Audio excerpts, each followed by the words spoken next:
காப்பான் படம் முழுக்க முழுக்க விவசாயிகள் மீத்தேன் எரிவாயு பிரச்சனைகளால் அவங்களோட விவசாயிகளோட வாழ்க்கை பாதிக்கப்படுறத பற்றி தான் இந்த படம் முழுக்க முழுக்க பேசியிருக்கு அப்படின்றது இந்த டீசரை பார்க்கும்போது எங்களுக்கு தெரிஞ்சது.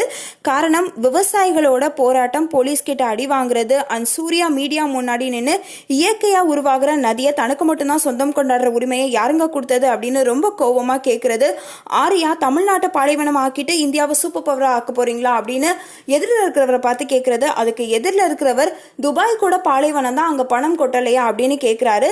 ஸோ மீத்தேன் எரிவாயு பிரச்சனையால் தமிழ்நாட்டில் என்னென்ன பாதிப்புகள் இருக்கு, அதனால விவசாயிகள் எந்த அளவுக்கு பாதிக்கப்படுறாங்க அப்படின்றத பத்தி காப்பான் ரொம்ப ஆணித்தனமா பேசியிருக்கு அப்படின்னு எதிர்பார்க்கலாம். அது மட்டும் இல்லாம காப்பான் டீசர்ல ஒளிஞ்சிருக்கிற சில விஷயங்களையும் பார்த்துடலாம். சூர்யா ட்ரெயின்ல பாம்பு வைக்கிறாரு. அது பேசஞ்சர் ட்ரெயினா இருக்க கண்டிப்பா வாய்ப்பு இல்ல, கேஸ் அல்லது பெட்ரோலியமை கொண்டு போற ட்ரெயினா இருக்கும். அண்ட் அது மட்டும் இல்லாம ஒரு வயல்ல தீப்பத்தி எரியுது, அது யாரோ கொளுத்தி போட்டு எரியற மாதிரி தெரியல, அங்கங்க பிட்டு பிட்டா எரியுது.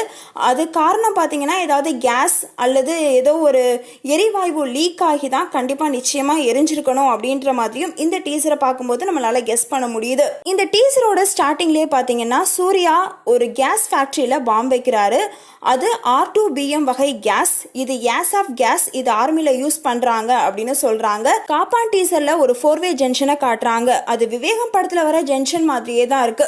ஒரு ரோட்ல 2 லாரி காட்டுறாங்க, அது கேஸ் கொண்டு போற லாரி மாதிரி தான் இருக்கு. ஸோ காப்பான் படம் முழுக்க முழுக்க தமிழ்நாட்டில் விவசாயிகள் எந்த அளவுக்கு பாதிப்படைகிறாங்க, அவங்களுக்கு என்னென்ன பிரச்சனைகள்லாம் இருக்கு, அது மட்டும் இல்லாம இந்த எரிவாயு பிரச்சனையால அவங்க எந்த அளவுக்கு பாதிக்கப்படுறாங்க, அதுல அரசியலும் பணக்காரர்களும் எந்த அளவுக்கு விளையாடுறாங்க அப்படின்றத பத்தி ரொம்பவே ஆணித்தனமா பேசியிருக்கும் அப்படின்னு எதிர்பார்க்கலாம். சூர்யாவுக்கு இந்த படத்துல சிங்கிள் ரோலா இருக்கலாம், அப்படி இல்லைன்னா டபுள் ரோலா இருக்கலாம். சிங்கிள் ரோலா இருந்தா விவசாயியா இருந்த ஒருத்தர் ஆர்மி ஆபீசரா மாறி இருக்கலாம். சோ இந்த மாதிரி ஒரு கதைக்களம் அமைஞ்சிருக்கலாம். இது சின்ன கெஸ் தான். எதா இருந்தாலும் படம் பார்க்கும்போது தான் நம்மளுக்கு தெரியும். சூர்யாவோட மோகன்லால், சமுத்திரகனி, ஆர்யா, ஷாய்ஷானு இப்படி பெரிய காஸ்ட் அண்ட் க்ரூ இந்த படத்துல இருக்காங்க.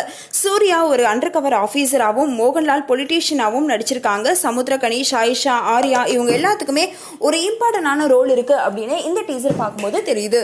சூர்யாவுக்கு ஜோடியா ஷாய்ஷா பேர் பண்ண போறாங்க அப்படின்னு நம்ம எக்ஸ்பெக்ட் பண்ணா Arya will you marry me அப்படின்னு ஷாய்ஷாவை பார்த்து கேட்குறாங்க. அதுக்கு சாய்ஷாவும் ரொம்பவே சந்தோஷமான ஒரு ரியாக்ஷனை கொடுக்குறாங்க.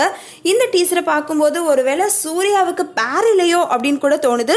சூர்யாவுக்கு இந்த டீசரில் 6 கெட்டப்பை காமிக்கிறாங்க. முக்கியமாக அந்த முஸ்லீம் கெட்டப்பில் பார்த்தீங்கன்னா சூர்யா ஆன்டிசிபேட்டடாக இருக்காரு. விவசாயி, போராளி அப்படின்ற கெட்டப்பும் இந்த டீசரில் ரிவீல் பண்ணியிருக்காங்க. ஆனால் கண்டிப்பாக இந்த படம் நிச்சயமாக விவசாயிகளோட பிரச்சனை, முக்கியமாக மீத்தேன், அந்த ஈத்தேன் எரிவாயுவால் அவங்க எவ்வளோ தூரம் பாதிக்கப்படுறாங்க அப்படின்றத பற்றி ஆணித்தனமாக பேசியிருக்கோம் அப்படின்னு இந்த டீசரை பார்க்கும்போது நல்லாவே தெரியுது. இந்த காப்பான் டீசர் உங்களை எந்த அளவுக்கு இம்ப்ரெஸ் பண்ணுச்சு அப்படின்றத பற்றி கீழே கமெண்ட் பண்ணுங்க. இந்த வீடியோ உங்களுக்கு பிடிச்சதுன்னா லைக் பண்ணுங்க, ஷேர் பண்ணுங்க.